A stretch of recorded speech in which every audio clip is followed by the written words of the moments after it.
বৈষম্য বিরোধী ছাত্র আন্দোলনে মার্চ ফর ইউনিটি কর্মসূচি আজ। শহীদ মিনারে জড়ো হচ্ছেন সারা দেশ থেকে আসা শিক্ষার্থীরা। 14 বছর পর রাজধানীর সোহরাওয়ার্দী উদ্যানে চলছে ইসলামী ছাত্র শিবিরের কেন্দ্রীয় সম্মেলন। সদস্যদের ভোটে নির্বাচিত হবে নতুন কমিটি। এবং পূর্বাচলে কাল থেকে শুরু হচ্ছে মাসব্যাপী ঢাকা আন্তর্জাতিক বাণিজ্য মেলা। উদ্বোধন করবেন প্রধান উপদেষ্টা।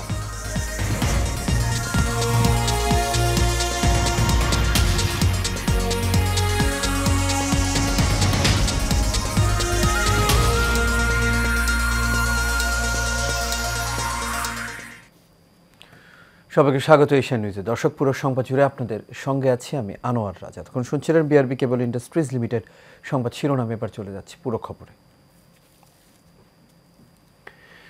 রাষ্ট্রীয় পর্যায় থেকে জাতীয় ঐক্যমত্যের ভিত্তিতে জুলাই ঘোষণাপত্র প্রণয়নের উদ্যোগ নেয় মার্চ ফর ইউনিটি কর্মসূচি ঘোষণা করেছে বৈষম্য বিরোধী ছাত্র আন্দোলন। তাদের আহ্বানে সাড়া দিয়ে এতে যোগ দিতে ভোর থেকেই শহীদ মিনারে আসতে শুরু করেছে সারা দেশের শিক্ষার্থীরা। ভোর থেকেই শুরু হয় শহীদ মিনারে মঞ্চ তৈরির কাজ। গণজমায়েতে অংশ নিতে সোমবার রাতেই ঢাকার উদ্দেশ্যে রওনা দেন বিভিন্ন জেলার শিক্ষার্থীরা।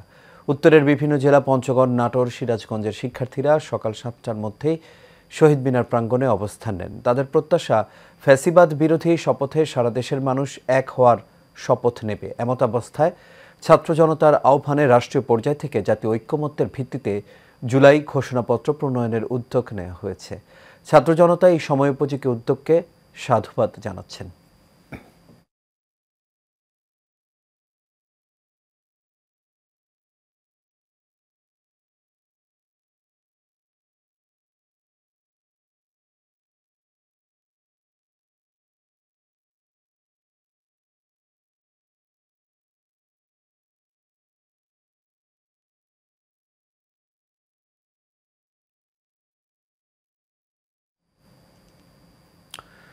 দীর্ঘ প্রায় 14 বছর পর প্রকাশ্যে শুরু হয়েছে বাংলাদেশ ইসলামী ছাত্র শিবিরের কেন্দ্রীয় সদস্য সম্মেলন। এতে সারা দেশ থেকে ছাত্র শিবিরের সদস্য পর্যায়ের জনশক্তি সরাসরি অংশ নিয়েছেন।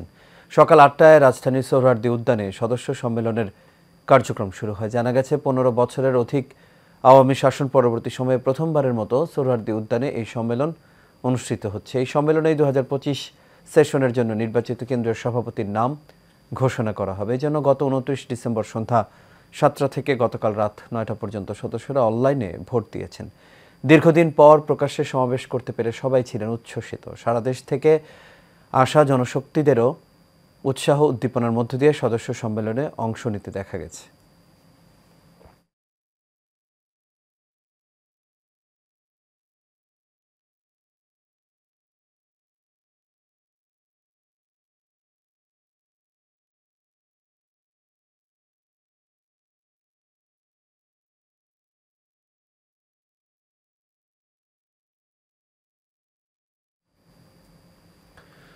পাঁচ আগস্ট গণ অভ্যুত্থানের পর 29তম বাণিজ্য মেলার আসর নিয়েছিল সংশয়। তবে সব শঙ্কা কাটিয়ে নতুন বছরের প্রথম দিনেই শুরু হচ্ছে মাসব্যাপী ঢাকা আন্তর্জাতিক বাণিজ্য মেলা। উদ্বোধন করবেন প্রধান উপদেষ্টা ডক্টর মোহাম্মদ ইউনূস। মেলাকে প্রাণবন্ত ও সুষ্ঠুভাবে সম্পন্ন করতে সর্বোচ্চ চেষ্টা চালিয়ে যাচ্ছে মেলার আয়োজক রপ্তানি উন্নয়ন ব্যুরো ও বাণিজ্য মন্ত্রণালয়। সাইফুল ইসলাম পিয়াসের প্রতিবেদনে বিস্তারিত জানাচ্ছেন আরব ইসলাম হিমু। রাজধানীর উপকণ্ঠ নারায়ণগঞ্জের রূপগঞ্জের পূর্বাচল উপশহরে স্থায়ী ভেন্যুতে আগামী 1 জানুয়ারি থেকে মাসব্যাপী ঢাকা আন্তর্জাতিক বাণিজ্য মেলার 29তম আসর শুরু হবে। এই ভেন্যুতে চতুর্থবারের মতো আয়োজিত এই মেলা উদ্বোধন করবেন প্রধান উপদেষ্টা ডক্টর মোহাম্মদ ইউনূস। 5 আগস্ট গণ অভ্যুত্থানের পর এবারের মেলার আয়োজন নিয়ে কিছুটা শঙ্কা ছিল সবার মনে। তবে সব শঙ্কা কাটিয়ে বিভিন্ন ক্যাটাগরির 362টি স্টল নিয়ে শুরু হচ্ছে এবারের মেলা। আয়োজকরা জানান, মেলার প্রধান প্রবেশদ্বার 36 জুলাইয়ের স্মৃতির আদলে তৈরি করা হচ্ছে শহীদ আবু সাইদ কর্নার ও মূল ভবনের উত্তর পাশে থাকছে মুগ্ধ কর্নার। ভেতরে ইয়ুথ প্যাভিলিয়ন সহ দর্শনার্থীদের বসার জন্য থাকবে 3টি সেটিং জোন। শিশুদের জন্য থাকছে একটি ডিজিটাল শিশু পার্ক। শেষ মুহূর্তে তাই তড়িঘড়ি করে চলছে স্টল নির্মাণ কাজ।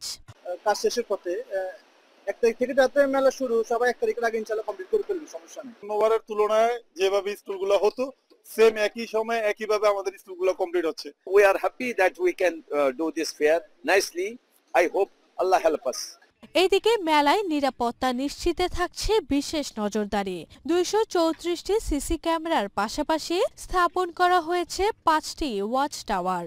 আমরা পর্যাপ্ত ট্রাফিক সদস্য আমাদের ঊর্ধ্বতন কর্তৃপক্ষের কাছে চেয়েছি এবং ট্রাফিক ব্যবস্থা পার্কিং এর জায়গাগুলো ইতিমধ্যে আমরা নির্ধারিত করে ফেলেছি এবং ট্রাফিকের জন্য আমাদের স্পেশাল একটা নজর থাকবে ট্রাফিকটা কন্ট্রোলের জন্য এবং আমরা মানে স্পেশাল অ্যারেঞ্জমেন্ট দিব ট্রাফিক যাতে জনগণের কোনো ভোগান্তি না হয়।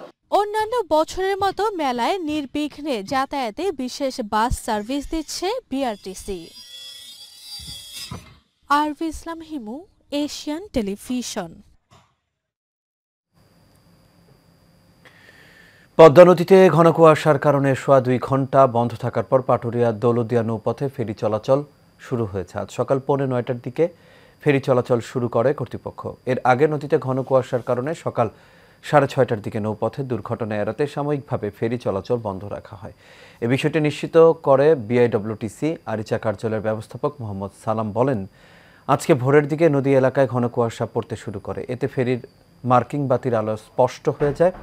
এই কারণে নৌরুটে বড় ধরনের দুর্ঘটনা এড়াতে পাটুরিয়া দৌলতদিয়া নৌরুটে ফেরি চলাচল সাময়িকভাবে বন্ধ রাখা হয়। পরে সকাল 8:30টার দিকে নদীতে কুয়াশার পরিমাণ কমে গেলে চলাচল শুরু করা হয়। নৌপথে 16টি ছোট বড় ফেরির মধ্যে 9টি ফেরি দিয়ে অপেক্ষমান যানবাহনগুলো পারাপার করা হচ্ছে বলে তিনি জানান।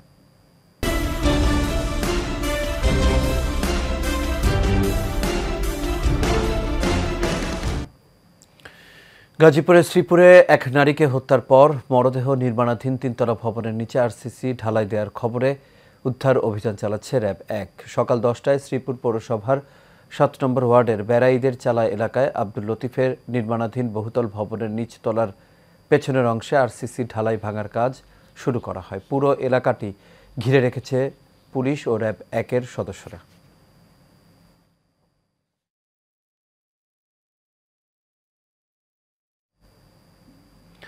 টাঙ্গাইল শহরের শহীদ স্মৃতি পৌর উদ্যানে বঙ্গবন্ধু শেখ মুজিবুর রহমান এবং জাতীয় 4 নেতার মুরাল রাতের বেলা গুড়িয়ে দেওয়া হয়েছে। ছাত্র জনতার আন্দোলনে গত 5 আগস্ট শেখ হাসিনা সরকারের পতনের দিনও হামলা হয়েছিল ওই মুরালে। তাতে মুরালের 2 পাশ ক্ষতিগ্রস্ত হয়েছিল। এবার সেটি পুরোপুরি ভেঙে ফেলা হলো। উদ্যানের মুক্ত মঞ্চের পাশে ওই মুরালের মাঝে ছিল বঙ্গবন্ধুর প্রতিকৃতি আর 2 পাশে জাতীয় 4 নেতার প্রতিকৃতি ছিল। একাধিক প্রত্যক্ষদর্শীরা বলেন, সোমবার রাতে কিছু ব্যক্তি এক্সকাভেটর ব্যবহার করে মুরালটি ভেঙে ফেলে। তবে টাঙ্গাইল সদর থানার ওসি তানভীর আহমেদ বলেছেন তারা বিষয়টি জানেন না। রাতে যোগাযোগ করা হলে তিনি বলেন তাদের কাছে এই ঘটনার কোনো তথ্য নেই, তাই এই বিষয়ে এখনই কিছু বলা যাচ্ছে না।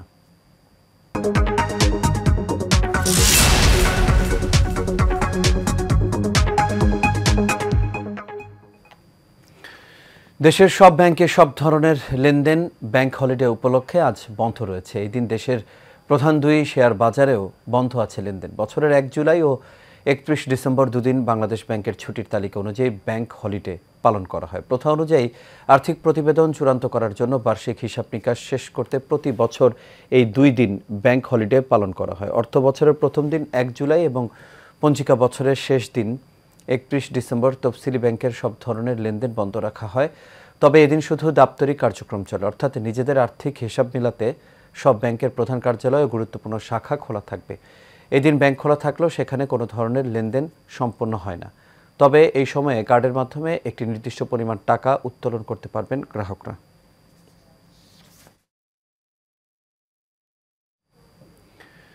শস্য মৎস্য ভাণ্ডার খ্যাত সিরাজগঞ্জের চলনবিল এলাকায় নতুন দিগন্ত উন্মোচন করেছে মধু চাষ। দেশের বিভিন্ন এলাকা থেকে 5 শতাধিক খামারিরা অস্থায়ীভাবে এই মধু চাষ করছেন। এবছর 1035 মেট্রিক টন মধু উৎপাদনের লক্ষ্যমাত্রা নির্ধারণ করেছে স্থানীয় কৃষি বিভাগ। মির্জা আব্দুর রব বুলবুলের তথ্য ছবিতে আরও জানাচ্ছেন তানিয়া আহমদ। মৎস্য ও মাছের জন্য চলনবিল অঞ্চলের খ্যাতি দেশ জুড়ে।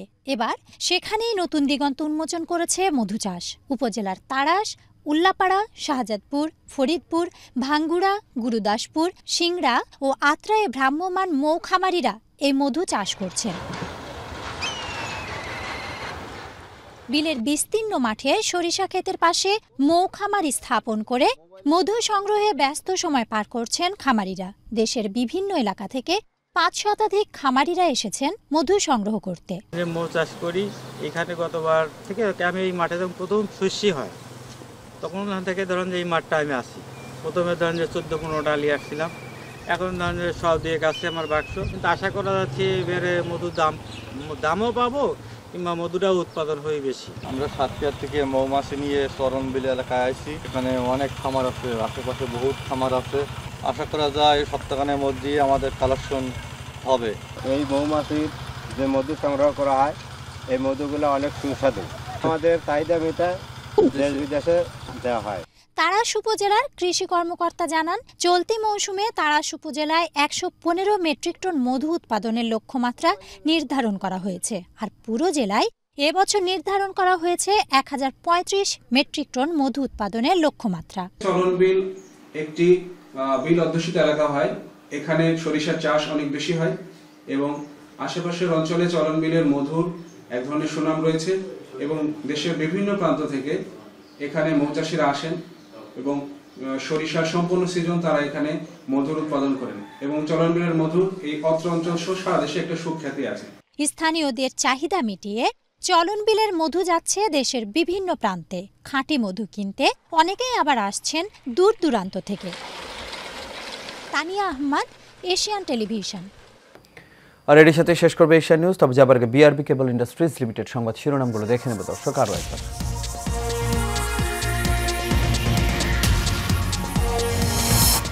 বৈষম্য বিরোধী ছাত্র আন্দোলনে মার্চ ফর ইউনিটি কর্মসূচি আজ।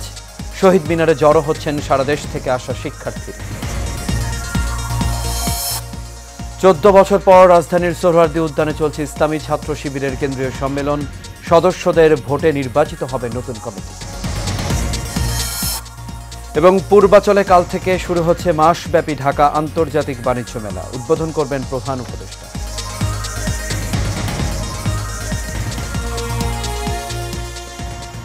দর্শক, এই ছিল আমাদের এখনকার আয়োজনে। আমাদের পরবর্তী সংবাদ দেখার আমন্ত্রণ রইল। এতক্ষণ সাথে থাকার জন্য সবাইকে ধন্যবাদ।